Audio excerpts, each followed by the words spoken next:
Halo, kembali lagi sahabat pertanian, Bapak Ibu petani semua. Kembali lagi di kebun porang kami.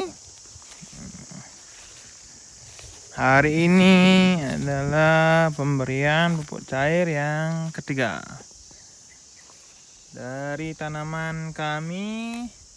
Ini adalah biji katak yang memang pertumbuhannya sangat menonjol sekali ya. Hari ini sudah tumbuh 4 tunas yang belum ada tanda mau dorman, salah satunya ini yang sudah mati.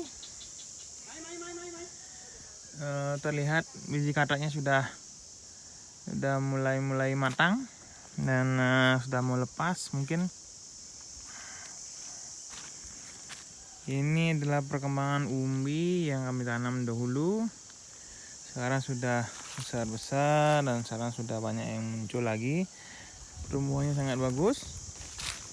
Beberapa diantaranya di pinggir-pinggirnya diisi umbi mini.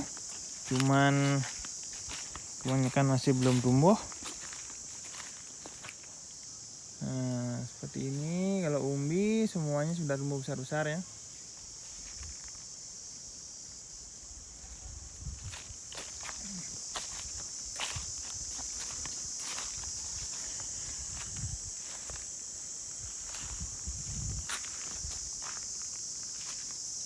Nah, seperti ini sudah mulai tumbuh.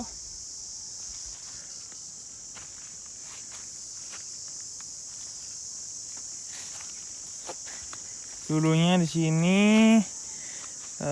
penanamannya tidak terlalu dalam ya, jadi kami perlu bambu penunjang sehingga tanamannya tidak mati ketika atau mudah patah ketika kena angin yang lumayan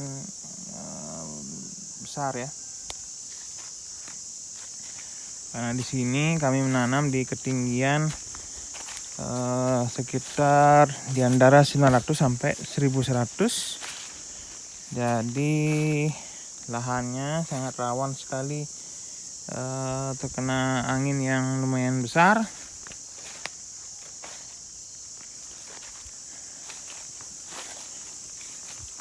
Kalau yang kecil-kecil ini biji kataknya sudah tumbuh dan kayaknya sudah mulai mau lepas, sudah besar, sudah kelihatan. Tapi di sini banyak juga yang belum tumbuh. Nah, seperti ini.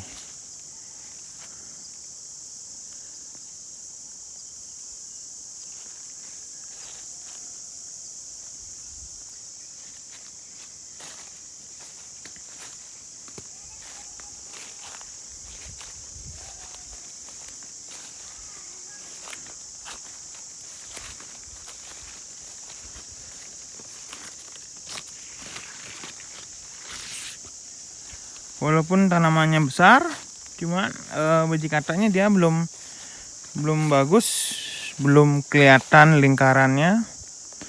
Tapi kalau yang kecil-kecil seperti ini, biji kataknya sudah kelihatan. Jadi ketika dia dorman sudah pasti ini akan lepas cepat karena dia sudah bulat. Nah, seperti ini juga sudah bulat.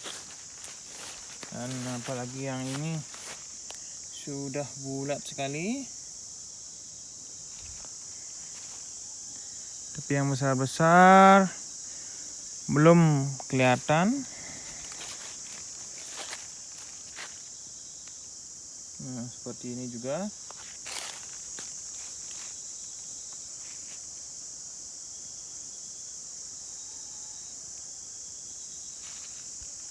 Nah, itu ada satu yang kemungkinan mungkin kena dimakan landak atau memang kena angin besar sehingga tanamannya patah.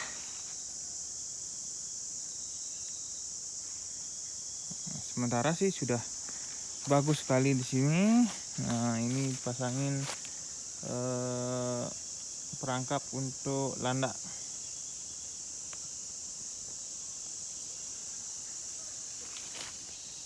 Nah, di situ juga terlihat yang biji katak yang kecil-kecil.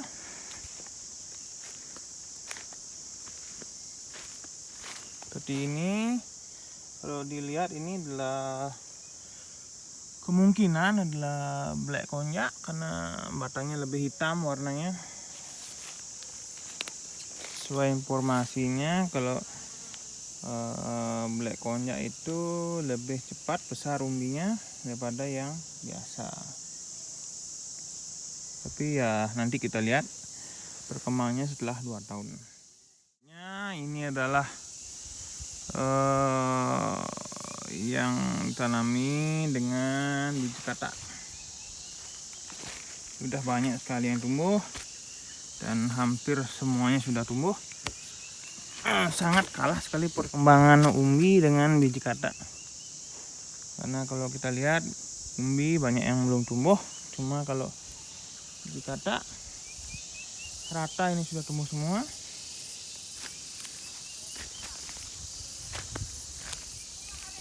Nah, seperti ini ada yang kecil sudah tumbuh 2, ini juga sudah tumbuh 2, walaupun itu ada yang tumbuh 3, walaupun belum ada biji kataknya. Nah, sudah regenerasi dia. Seperti itu juga. Ini juga. Kebanyakan sudah tumbuh 2.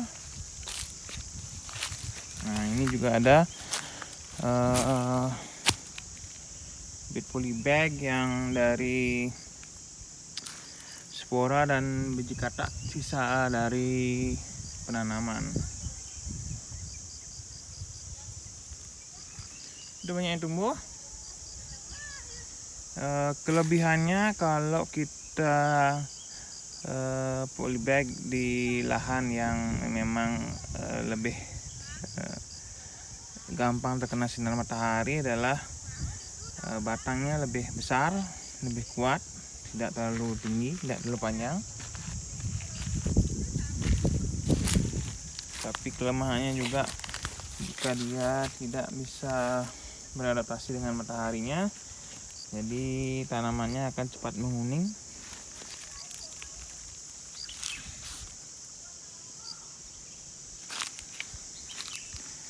Kalau kita lihat ini sudah perkembangan yang sudah maksimal sekali, sudah bagus. Dimana kita lihat semua biji kataknya sudah tumbuh.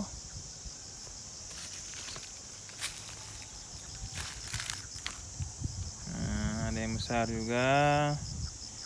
Mungkin dari biji katak yang besar. Ada juga yang masih kecil. Ini selesai penanaman adalah bulan November. Hari ini adalah Desember, tanggal 25, jadi baru 1 bulan perkembangannya. Nanti akan kita lihat perkembangan setelah 2 tahun. Jadi terus ikuti perkembangan dan konten kami, sehingga Bapak Ibu kalau ingin mengetahui pengetahuan dan riset tentang porang, dimana kami ini semua menggunakan pupuk organik semua, fermentasi, M4 dan yang lain-lainnya. Hari ini kami melakukan pemberian pupuk cair dengan dicampur dengan air kencing kambing, campur juga dengan M4. Nah, seperti ini. Kalau kita lihat tanamannya masih kecil sekali, tapi ini sudah 4 ya, lumayan.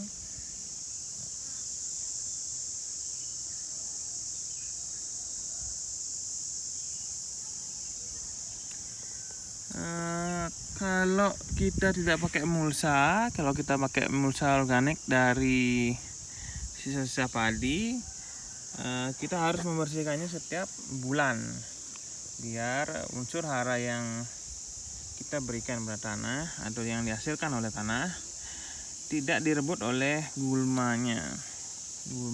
atau padang yang tumbuh, karena lahan itu sangat subur sekali kalau kita sudah perbaiki unsur hara di tanahnya.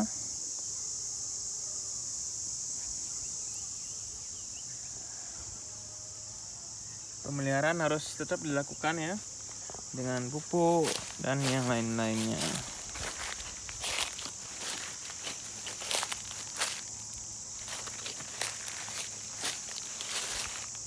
Tetap kami ingatkan ya Pak Ibu, bagi yang sudah subscribe saya ucapkan terima kasih. Bagi yang belum subscribe silahkan di subscribe, diklik tombol loncengnya sehingga Bapak Ibu tetap mendapatkan info-info terbaru dari kami seputar budaya kurang, pengetahuan tentang pemupukan dan yang lain-lainnya.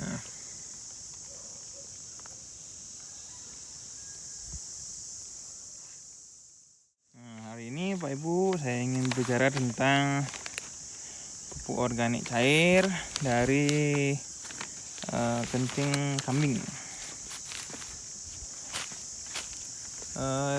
Urin kambing merupakan salah satu pupuk organik cair yang belum banyak dimanfaatkan oleh petani. Jadi hanya pemelihara kambing saja yang memanfaatkan air kencingnya, karena memang produksinya cukup banyak, 2,5 liter per kambing itu sendiri per ekor per hari. Jadi kalau dibuang sayang, jadi dipakai pupuk.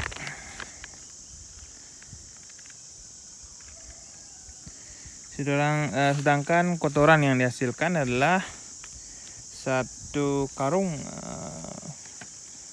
per ekor selama 2 bulan. Kelebihan air kencing kambing dibandingkan dengan air kencing sapi adalah di kandungan unsur haranya, di mana nitrogen adalah sebesar 36,90% sampai 37,31%. Fosfat adalah 16,5% sampai 16,8%, dan kalium dengan kandungan 0,67% atau sampai dengan 1,27%.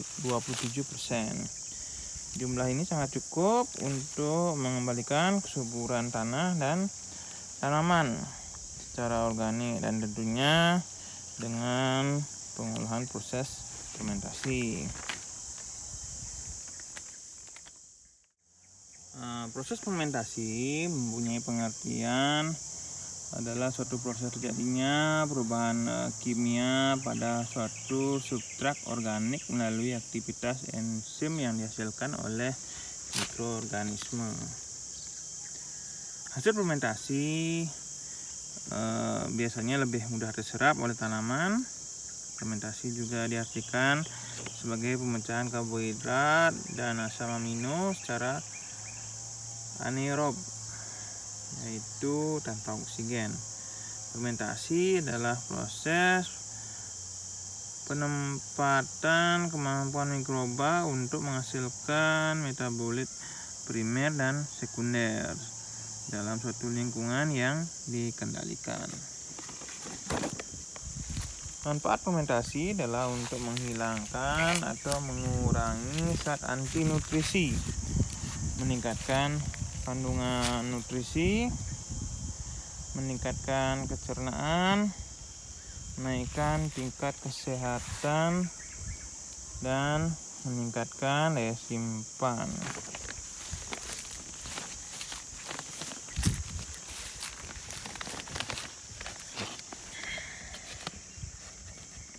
Urin dalam proses pembuatan pupuk cair membutuhkan bakteri pengurai.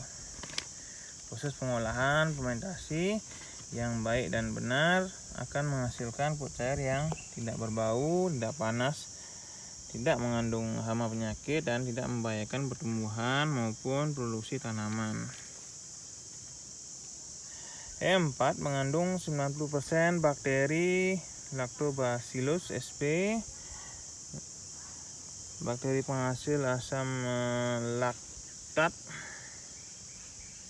pelarut fosfat, bakteri fotosintetik, Streptomyces sp, jamur pengurai selulosa, dan ragi. E4 merupakan sudut tambahan untuk mengoptimalkan pemanfaatan zat-zat makanan karena bakteri yang terdapat dalam E4 dapat mencerna selulos, pati, gula, protein, dan lemak.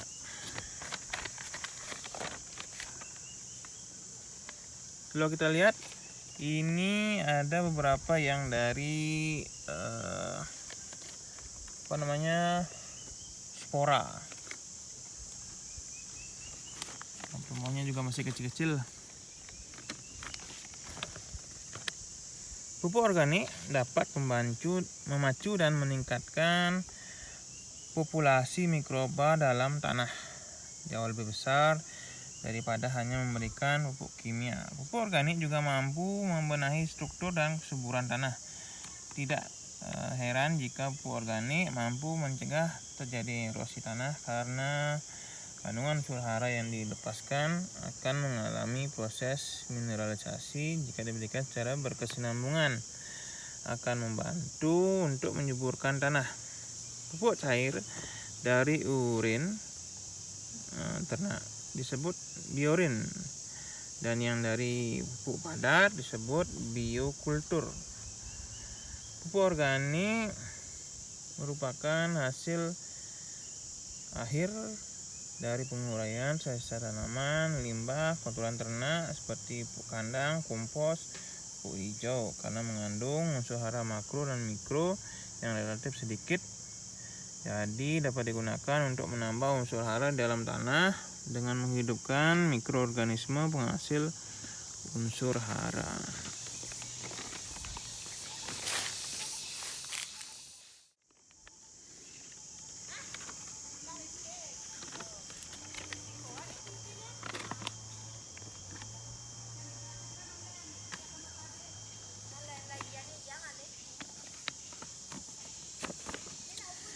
Tanaman membutuhkan unsur hara atau nutrisi selama pertumbuhannya agar dapat tumbuh dan berkembang baik.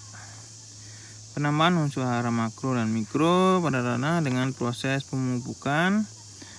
Pemberian pupuk organik cair pada tanaman dan tanah adalah untuk memperbaiki struktur tanah, menaikkan daya serap tanah terhadap air, menaikkan kondisi kehidupan dalam tanah dan sebagai sumber zat makanan bagi tanaman. Pupuk organik sangat bermanfaat untuk meningkatkan produktivitas pertanian, baik kualitas dan kuantitas, dapat mengurangi pencemaran lingkungan dan meningkatkan kualitas lahan secara berkelanjutan. Cukup sekian dari kami. Tetap di like, di share, dan di komen.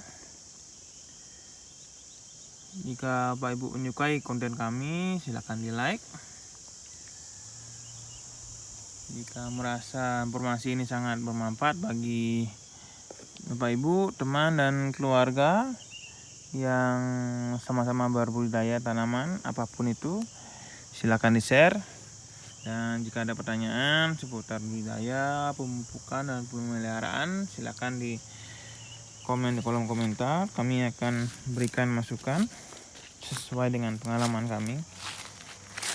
Jadi kami bukan ahlinya, kami hanya berbudidaya, memberikan pengetahuan seputar budidaya semampu dan sepengetahuan kami.